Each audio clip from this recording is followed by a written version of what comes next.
Thanks to everyone that got involved on my last video regarding this stamp on the left here, and for your thoughts on whether you thought it was a fake or genuine, and how the change in colour to the jacket could have happened.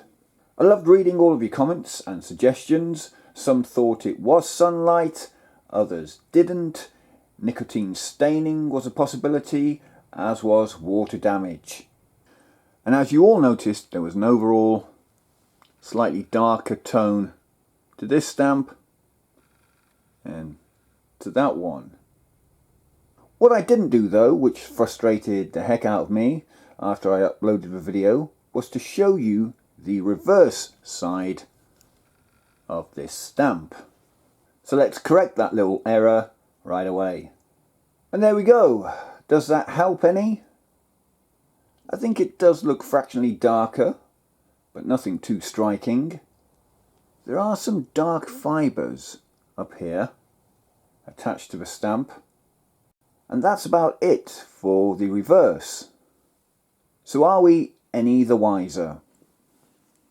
And when I add it to this block of 6, you can definitely see that it does have a darker, creamier tone to it.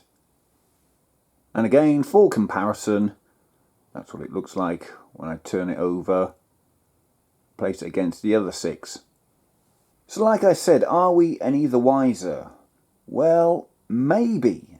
Zubazub2902, a viewer of this channel, put me onto Piran's catalogue of GB errors, whose online presence is controlled by Zaboose.com. Now you're going to have to bear with me. I managed to find this mini sheet on their online catalogue, and it shows my 11.5 pence stamped there. And as you can see, the guy's jacket is missing that red colour, it's yellow. In fact, this whole mini sheet contains errors.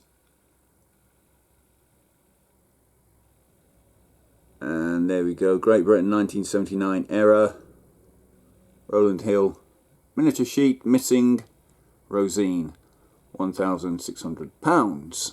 Alright, it's not brilliant, but this is the best I can do. Here's the write-up on that mini sheet. It says Great Britain 1979 error, Rowland Hill miniature sheet missing Rosine, Rowland Hill Death Centenary miniature sheet missing Rosine, very scarce and underrated, fresh and fine, mint never hinged.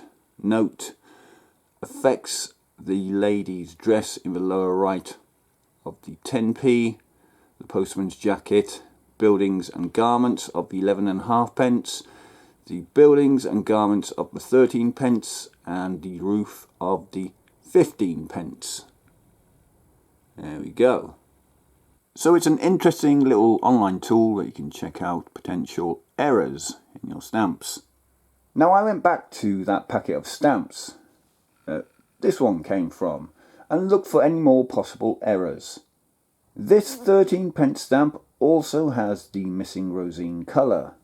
If you look at the collar or the lapel in his jacket at the top there, it should be red, but it's orange, and the buildings and clothing of the people in the background are also different.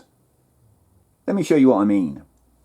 When I place it against this block of 6, you can definitely see that error in the collar there, and the different faded colours in the background compared with these stamps here. And again, the stamp does look slightly darker in shade compared to the rest of these. A slightly creamier complexion. And I'm pretty sure you want me to turn the stamp over so we can check out the reverse side. And there we have it. Again, I think it is fractionally darker than these other 6. And we have more of these dark fibres in the top right hand corner like we had on the 11.5p example. So what's that all about? Have I just muddied the waters here? This is what the two stamps look like when I put them together, and I wonder if they come from the same mini sheet. I'm not sure, but what I am happy about is that this does seem to be an error rather than the effects of sunlight, water damage or chemical treatment, as this error does exist, as we've seen online with the missing colours. And one last time, both of them turned over together. Well, I'm just stoked that I've got these two examples in my collection now, showing the errors, as you can see, compared to the originals at the top. And as always, I'd appreciate your thoughts and ideas on these two stamps, so get at me in the comment section below. Stanley Gibbons has still not replied to my email, and honestly, is anyone really surprised by that?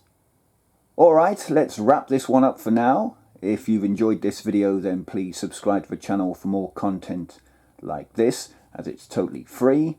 Give the video a big thumbs up, and let's get that algorithm working for us. And until the next video, bye for now.